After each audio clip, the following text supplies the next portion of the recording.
Nous passons à la seconde communication, celle de Madame Suzanne Amig, correspondante de l'Académie des inscriptions et belles-lettres. Je n'ai pas à vous présenter Suzanne Amig, que vous connaissez parfaitement bien. C'est l'éditrice de Théophraste, qui est mondialement connue et spécialiste, j'allais dire l'unique spécialiste en France pour la graisse des végétaux. Nous allons vous écouter avec passion, car toutes vos communications sont magnifiques, à la fois par les paroles et aussi par les images. Vous avez la parole.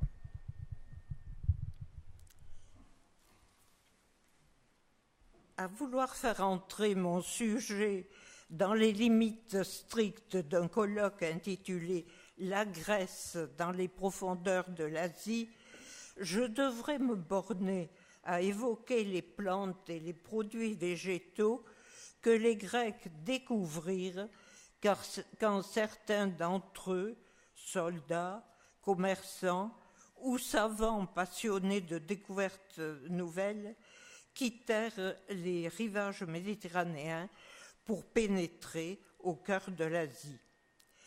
Mais les acquis récents de l'archéologie, et en particulier de l'archéobotanique, ne permettent plus de négliger une réalité aujourd'hui patente.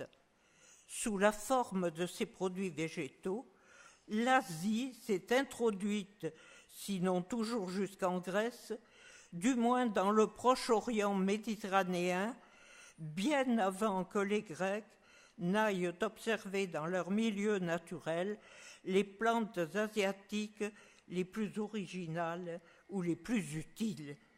C'est donc de ces acquis que je traiterai principalement, en réservant pour une sorte d'épilogue le rapide portrait tracé par nos auteurs classiques de quelques espèces emblématiques de ces marges orientales du monde grec qui ont déjà été largement étudiées par ailleurs. On passe à la suivante. Comment passe-t-on à la suivante? Ah, bon, merci. Alors, la première partie de mon exposé est intitulée, non mais c'est avant, le titre général, est intitulé « Quatrième millénaire », ce qui remonte vraiment très haut, jusqu'au 5e siècle avant Jésus-Christ. Arrivé au Moyen-Orient et en Méditerranée orientale de produits végétaux asiatiques. Le premier point que je vais traiter, voilà, ça c'est le titre général, c'est celui qui s'est affiché. Le premier titre partiel, le voici, du poivre dans la momie de Ramsès, qui a été confectionné, si on peut dire, en 1213 avant notre ère. Vous voyez que nous faisons un grand bond en arrière par rapport à l'archéologie de la Grèce classique. En 1976, l'égyptologue Christiane Desroches-Noblecourt, préparant l'exposition Ramsès le Grand, a fait venir en grande pompe du Caire à Paris, pour un traitement d'urgence, la momie de Ramsès II, menacée de destruction par une invasion fongique qui nécessitait sa stérilisation aux rayons gamma. Mais vous comprenez bien que pour traiter un personnage aussi illustre, les scientifiques ont commencé par procéder à des séries d'examens radiologiques.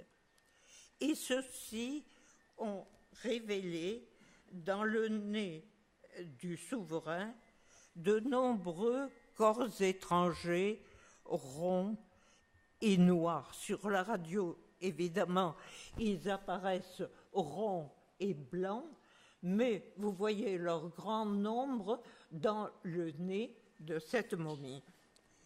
Se pose donc alors un problème: d'où venait ce poivre? D'autant que ces quelques graines n'étaient pas isolées, d'autres exemplaires se trouvaient mêlés en nombre important au remplissage de la cavité abdominale de la momie éviscérée. L'analyse qui a été faite par les spécialistes du musée de l'Homme a révélé qu'il s'agissait incontestablement de grains de poivre noir. C'était une découverte majeure pour l'histoire des relations commerciales entre un lointain Orient et les pays méditerranéens. Le poivre noir, aujourd'hui connu de tous, ne serait-ce que pour son usage culinaire, et cultivé dans de nombreuses régions tropicales du monde entier, est une liane, comme vous le voyez, qui porte des grappes de petits fruits de saveur piquante. Lorsqu'ils ont été cueillis mûrs, ou même plus rarement verts, ils sont commercialisés, vous le savez sans doute, sous le nom de poivre noir, c'est le poivre courant, et aussi sous le nom de poivre vert. Il s'y ajoute d'ailleurs même un poivre blanc qui intrigue un peu les gens qui ne le connaissent pas et qui est en réalité du poivre noir décortiqué. La patrie de Piper nigrum, donc la plante que vous avez sous les yeux, et le Malabar, dans l'état du Kerala, sur la côte sud-ouest de la péninsule indienne. C'est un antiseptique puissant, aujourd'hui utilisé surtout avec le sel comme conservateur banal de la charcuterie, mais il a été chargé par les embaumeurs de Ramsès du même rôle dans un contexte beaucoup plus prestigieux. C'est aussi en qualité d'antiseptique qu'il apparaît le plus anciennement dans les textes médicaux du 5e siècle avant notre ère, sous le nom de pépérie, d'où vient évidemment notre mot poivre. L'index Hippocraticus de Kühner-Fleischer en recense 18 occurrences, dont la moitié dans les traités gynécologiques pour nettoyer, après un accouchement difficile ou un avortement, les organes génitaux féminins. Dans l'Historia Plantarum de Théophraste, le poivre est absent de la flore indienne, décrite systématiquement d'après les rapports des naturalistes d'Alexandre, mais ceux-ci n'avaient pu observer que la flore des vallées de l'Indus et du Pendjab. On trouve dans le fourre-tout sur lequel s'achève l'ouvrage de Théophraste une brève description pertinente de deux sortes de poivres. Il avait donc appris à les connaître a posteriori, sinon bien entendu il les aurait intégrés au chapitre où il traitait des produits indiens, mais il les décrit d'après une source fiable, puisqu'il distingue le poivre noir et le poivre long, l'un et l'autre échauffant, et en particulier prescrit pour combattre le refroidissement dû à la ciguë. D'après l'historien des aromates qu'est François Couplan, on peut suivre son opinion. Maintenant oublié dans nos pays, dit-il, le poivre long est pourtant l'une des toutes premières épices orientales à avoir atteint l'Europe, bien avant son cousin plus fortuné, le poivre noir. C'est d'ailleurs de son nom sanskrit Pipali que vient notre appellation de poivre. Le poivre noir, en effet, est dans les mêmes écrits appelé marika, ce qui n'a aucun rapport avec notre mot poivre. À la fin du 1er siècle de notre ère, continue François Couplan, l'historien Pline signalait que le poivre long se vendait 4 fois plus cher que le poivre noir. Vous le voyez ici, c'est ici, voilà. Il n'est pas d'emploi courant dans nos pays, contrairement aux usages de pays plus orientaux. C'est donc une offrande de valeur qui avait été consacrée à Sérapis dans son temple de Béréniké en Égypte, sur la côte sud-ouest de la mer Rouge, sous la forme d'une jarre indienne contenant 7,5 kg de poivre noir, et cela à une date comprise entre la fin du 1er siècle avant Jésus-Christ et le début du siècle suivant. Un véritable engouement pour le poivre explique le nom latin d'Aurea piperatoria, donné aux entrepôts construits à Rome sous Domitien en 92 après Jésus-Christ pour abriter l'ensemble des denrées exotiques. Toutefois, l'écrasante prépondérance du poivre ne doit pas nous faire croire que c'était la plus ancienne introduction des produits orientaux dans le monde méditerranéen, ou du moins dans les confins de ce monde-là. Et je passe à ma seconde partie. Qu'est-ce que c'est?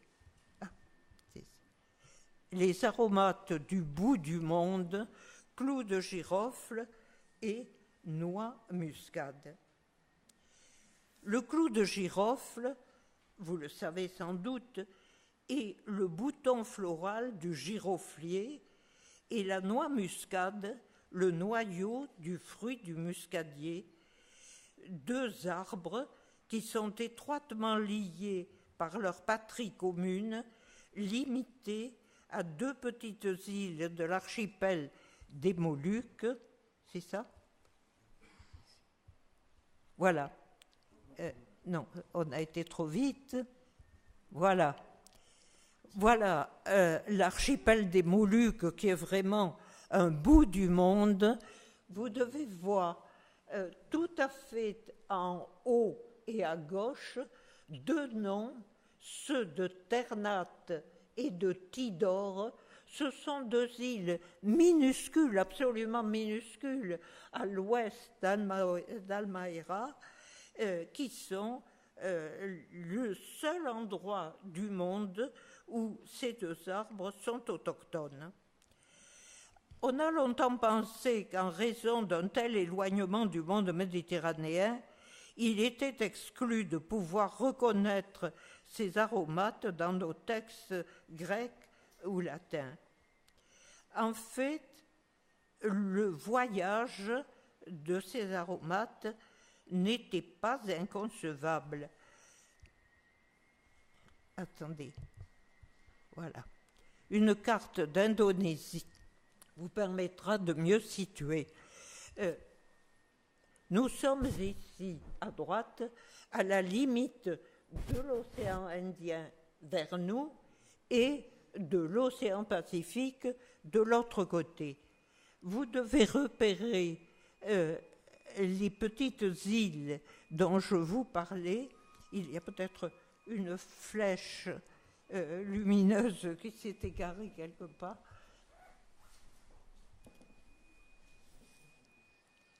Voilà, les 2 petites îles. Attendez, je pense arriver à vous les montrer. Par là. Non, non, c'est pas ça. C'est pas ça. Non, c'est pas ça. C'est pas ça non plus. C'est la suivante. Et c'est La suivante? tout à fait, tout à fait. Non, là on a été. Ah, c'est ici. Oui, mais il faut remettre en arrière. Voilà. Remettre en arrière d'abord. Donc, oh, voilà. Alors, ça c'est en arrière et ça c'est. Non, plus haut. Le point rouge. Là. Là, plus haut. Non, plus haut.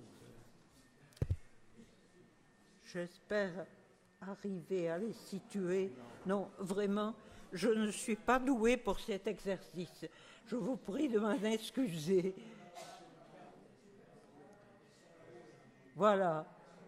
Monsieur Joanna est plus doué que moi, fort heureusement. Voilà. Et donc, vous voyez que ces deux petites îles, vous voyez Albaera, là-bas, tout à fait au fond, cette île un peu biscornue, et les deux petites îles, Ternate et Tidore, sont à l'ouest. Enfin, de toute façon, ça n'a pas d'importance, parce que vous pouvez remarquer que depuis ces îles-là, jusque ensuite à l'extrémité de Sumatra, ici, le parcours était jalonné d'îles. Par conséquent, même à une époque très ancienne, une navigation de cabotage n'était probablement pas impossible. Une fois franchie la pointe de Sumatra, il s'agissait de longer les côtes de la mer d'Andaman pour atteindre le delta du Gange, d'où partait par voie terrestre ou par voie maritime une partie du commerce des aromates. Donc la jonction était faite. Même en l'absence de preuves formelles, la plupart des spécialistes ont reconnu la noix muscade dans un produit que Théophraste nomme comacone et distingue en ces termes des aromates plus usuels. Voici ce qu'il nous dit. La plupart des matières parfumées ou bien sont apportées de l'Inde et envoyées de là-bas par mer, ou bien proviennent d'Arabie. Ainsi, outre le cinnamome et la cannelle, également le comacone. Mais il savait fort bien que le cinnamome et la cannelle étaient des écorces aromatiques. Donc, il continue, mais le comacone, ce serait autre chose, un fruit. Et cette autre chose entre dans la composition des parfums les plus raffinés. Fin de citation. Cette description s'applique parfaitement à la noix muscade. Comme d'autres produits d'Extrême-Orient, elle transitait par... Voilà. Elle transitait par l'Inde et c'est le noyau du fruit que vous voyez ici. Ici, le fruit est intact, mais dès maturité, il va s'ouvrir. Et photo suivante, voilà, vous avez la noix muscade qui est la noix brun foncé entourée du massis, de ce qu'on appelle le massis, une sorte de filet discontinu qui est rouge. Et d'ailleurs, si vous vous adressez à des commerçants en produits exotiques et que vous demandiez du massis, on saura très bien vous en procurer. C'est un produit qui a exactement la même saveur que la muscade, peut-être plus fin et certainement plus léger. Donc, la preuve archéologique qui nous manquait pour la muscade lui vient indirectement de son compatriote, le clou de girofle, bouton floral du giroflier. Nous passons à la photo suivante. Voilà, voilà donc le giroflier et ses boutons. Le clou est cueilli avant son épanouissement et séché au soleil. Peut-être me direz-vous que ce que je montre n'a guère la forme d'un clou. Patientez un peu, vous allez voir le clou. Jalousement gardé par les Portugais arrivés en 1511 dans l'archipel des Moluques, le giroflier est actuellement cultivé dans plusieurs régions tropicales, dont l'île tanzanienne de Zanzibar, où ont été pris les clichés, celui-ci et le suivant, qui va vous montrer cette fois des clous de girofle qui ont bien la forme de clous, qui sont bien reconnaissables. Mais on les cueille pour le commerce, bien entendu, avant qu'ils aient atteint un complet épanouissement. Mais c'était intéressant de pouvoir vous montrer une photo de la plante, alors que généralement on ne connaît guère que le produit. C'est sous le nom grec de Caryophyllon, translittéré, que le clou de girofle apparaît pour la première fois à ma connaissance dans Pline, au livre 12, paragraphe 30. Voici ce que dit Pline. Il y a en Inde un grain semblable à celui du poivre, mais plus gros et plus friable, appelé Caryophyllon. On rapporte qu'il se forme sur un lotos indien. Il est importé pour son arôme. Fin de citation. Probable interprétation grecque du sanskrit kalika phala, Caryophyllon, ça colle à peu près, compris comme une noix à pétales, photo suivante, s'accordait assez bien avec la forme d'un clou de girofle qui a dans sa partie médiane l'arrondi d'une noix, qui aurait pour pétales les morceaux du calice.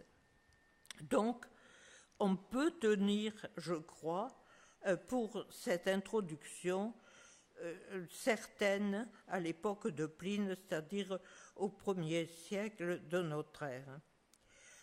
Hormis une mention d'authenticité incertaine dans une liste d'ingrédients culinaires chez Apicius, qui était contemporain de Tibère, c'est l'usage médical de ce produit qui est le mieux attesté aux époques romaines et byzantines. Comme chacun sait, il suffit d'appliquer un clou de girofle sur une dent douloureuse pour éprouver un soulagement. Cela n'avait pas du tout échappé aux anciens et suggère une explication possible du fait que Pline fait pousser le Caryophyllon in indica loto, sur le lotos indien. Or, il est reconnu que nombre de plantes appelées lotos ont une action sédative, ce qui inciterait à rapprocher étymologiquement, mais mon collègue de Lamberterie le sait sans doute mieux que moi, rapprocher lotos du groupe de l'été, lantano, qui exprime l'indifférence et l'oubli. Mais c'est au domaine alimentaire des épices qu'appartient la plus ancienne attestation archéologique actuellement connue de l'importation du girofle dans l'arrière-pays oriental du bassin méditerranéen. Les fouilles de l'Université de Californie à Terca, sur la rive droite du Moyen Euphrate en Syrie, ont mis au jour dans les ruines d'une maison incendiée, des tablettes d'argile cuites par le feu qui ont livré la comptabilité professionnelle du propriétaire, un agent immobilier nommé Puzurum. Cette comptabilité consiste essentiellement en actes de vente et d'achat de propriétés, ce qui ne nous intéresse pas beaucoup aujourd'hui, mais l'intérêt, c'est qu'elle comporte une référence au souverain régnant et que l'on a une bonne chronologie dynastique de cette région à cette époque-là. Et cette chronologie dynastique permet de les dater d'environ 1721 avant notre ère. Donc vous voyez, nous avons fait déjà un premier bond dans le passé. Dans la resserre de cette maison, excusez-moi, je suis d'une maladresse insigne. Voilà la trouvaille certainement très intéressante qui a été faite à Terka, en Syrie, sur le bord de l'Euphrate. La maison de Puzurum avait été incendiée et comme la toiture ne devait pas être très solide, c'était des maisons construites essentiellement en pisé, le premier étage s'est effondré sur le rez-de-chaussée, donc sur la cuisine, et on y a trouvé un pot contenant des clous de girofle calcinés, bien sûr, ils ont subi l'incendie et l'écrasement de l'étage supérieur, mais si vous regardez les deux spécimens qui sont à votre droite et en haut, vous conviendrez qu'il s'agit bien du clou de girofle. Le retard pris par les institutions chargées de leur analyse au carbone 14 ne permet pas de disposer actuellement d'une datation plus précise. Toutefois, la présence de ces aromates dans une maison modeste suggère que ce n'était pas un article de luxe et que, par conséquent, le commerce du Proche-Orient avec le fin fond de l'Asie, vous avez vu l'éloignement de la patrie de ces aromates, était florissant dès le début du second millénaire. Je passe à la photo suivante. Ah, mais il y a le titre avant.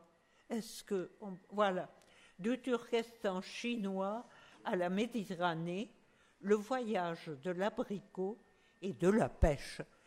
Quand nous mangeons un abricot ou une pêche, nous ne pensons évidemment pas à leur origine géographique, tant ces fruits se sont répandus dans notre civilisation actuelle. Ce sont les plus communs des fruits d'été et on les tenait, encore récemment, pour totalement absents du monde grec antique.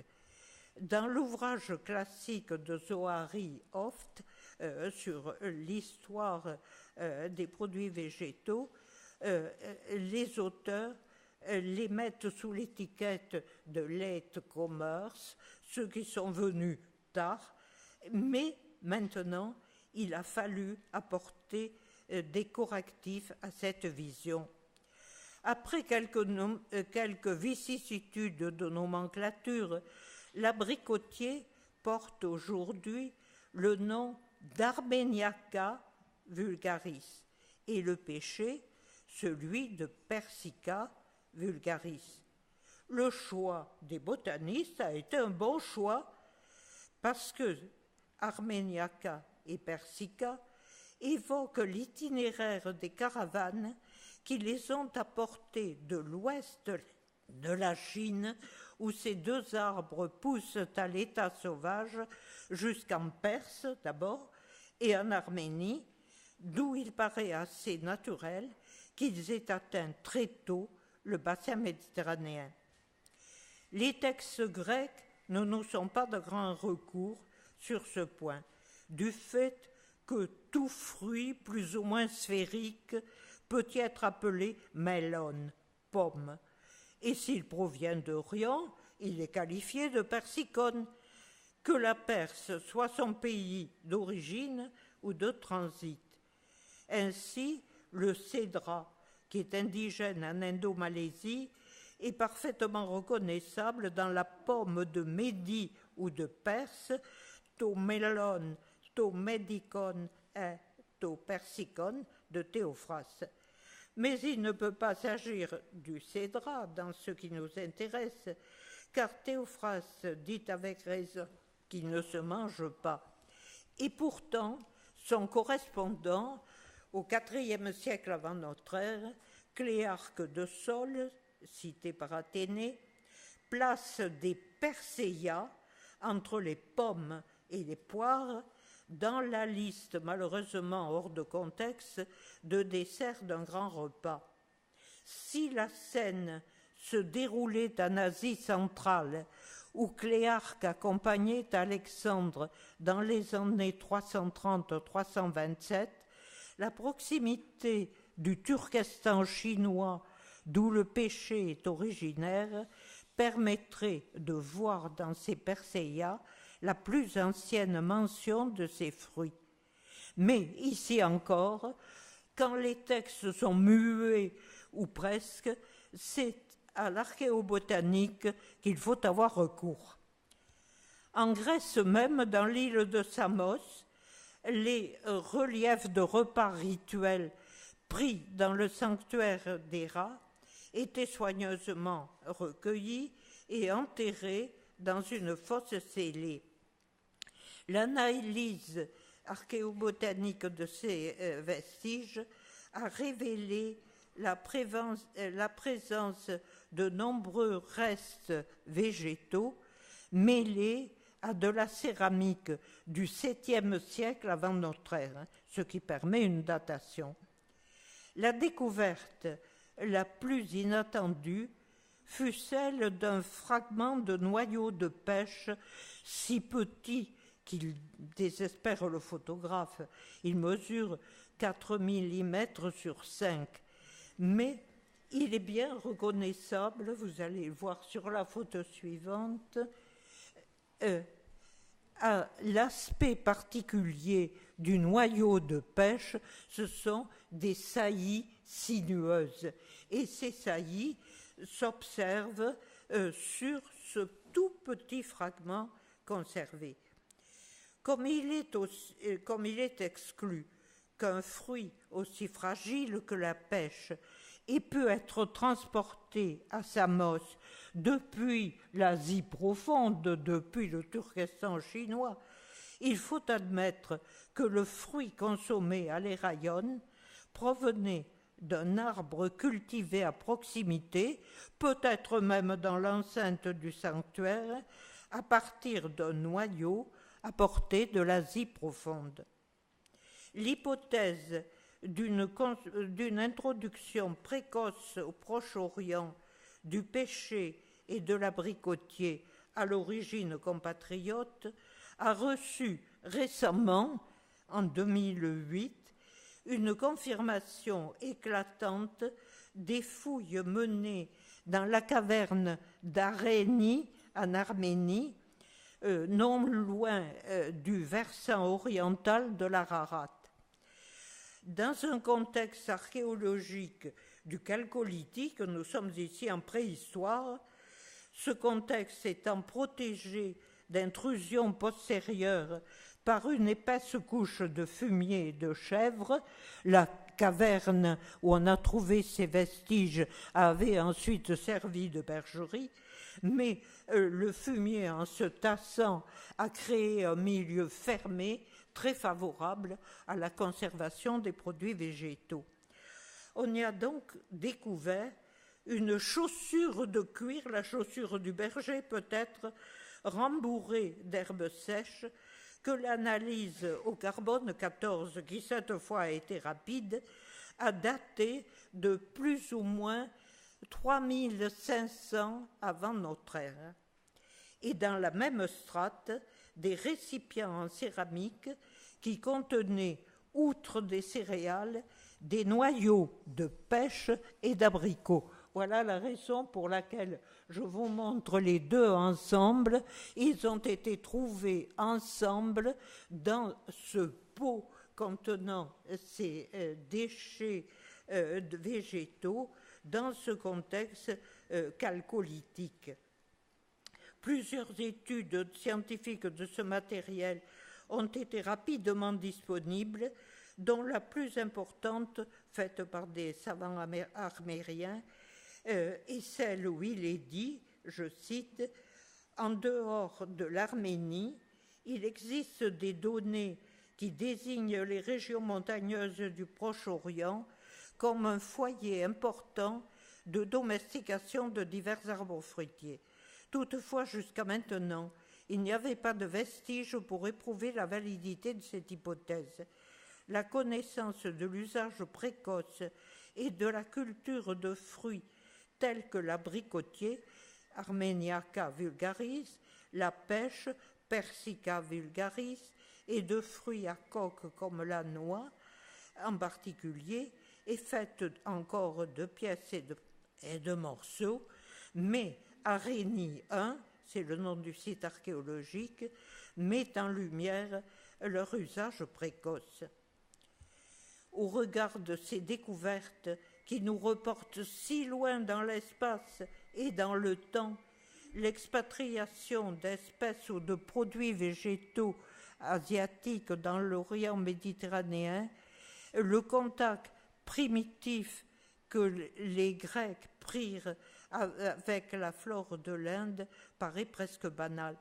Aussi, pour ne pas allonger mon exposé en vous parlant de choses bien connues, je vais me borner en épilogue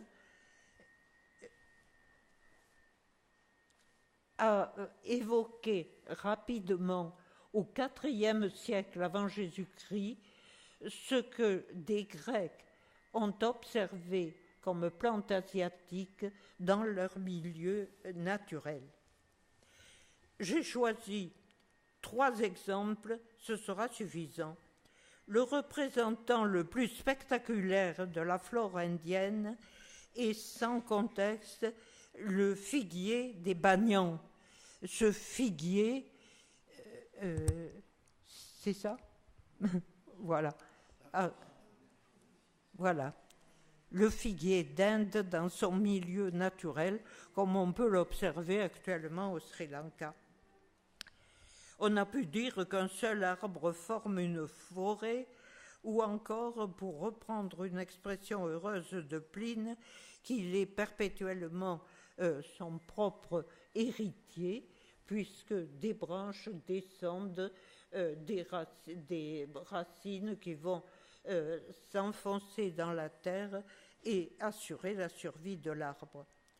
Les compagnons d'Alexandre, lors de son expédition en Orient, en avaient été si frappés que tous les plus connus, à travers les citations de Strabon, de Diodore ou d'Arien, ont décrit plus ou moins exactement cet arbre extraordinaire.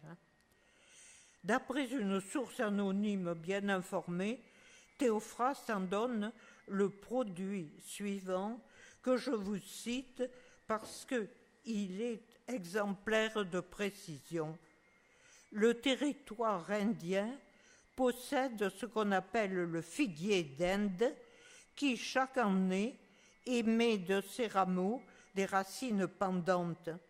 Elles se forment non sur les rameaux jeunes, mais sur ceux d'un an et davantage. Quand elles touchent terre, elles forment comme une claire-voie circulaire autour de l'arbre qui devient ainsi une sorte de tente où l'on passe le temps.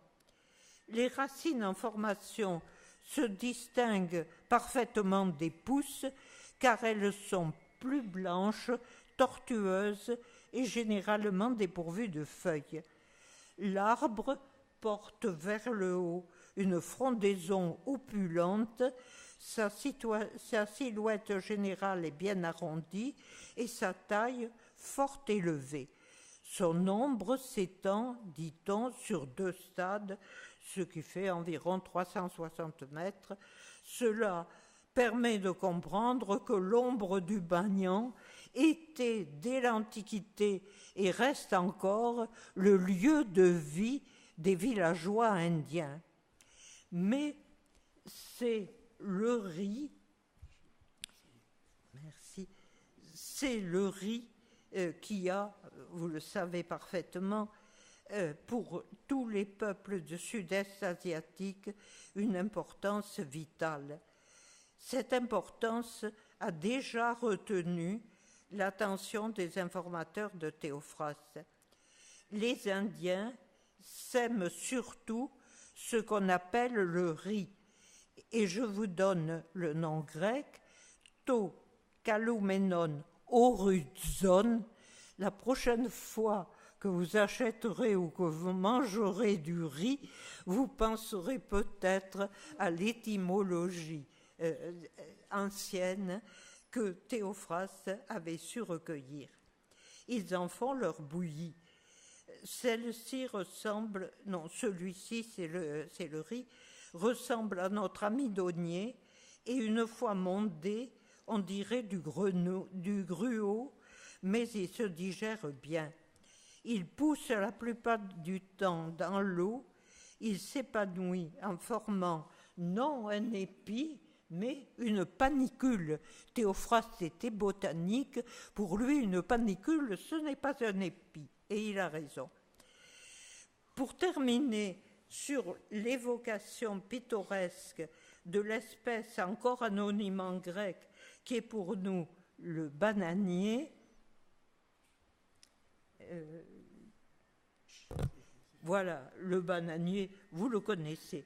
Peut-être n'avez-vous à peine remarqué la structure lacignée en lanière des feuilles un peu anciennes. Bien sûr, c'est une feuille très importante, très longue, mais très fragile en même temps. Les anciens l'avaient remarqué. Et Théophraste nous dit, il existe aussi un autre arbre dont la feuille allongée ressemble aux plumes d'autruche que les Indiens mettent sur leur casque et mesure environ 2 coudées de longueur. 2 coudées, ça fait 88 cm. Ne taxons pas Théophraste d'exagération. En réalité, une feuille bien développée de bananier peut atteindre 2 mètres. Cette mention des grandes feuilles lacignées, caractéristique de l'espèce, a l'authenticité des choses vues. Une phrase de conclusion toute simple, malgré leurs lacunes, les observations consignées sur place par les naturalistes grecs ont fait faire des progrès décisifs à la connaissance antique de l'Orient. Dès lors, le mythe, longtemps vivace dans l'Antiquité, de l'Inde, pays des merveilles, entre guillemets, a définitivement vécu.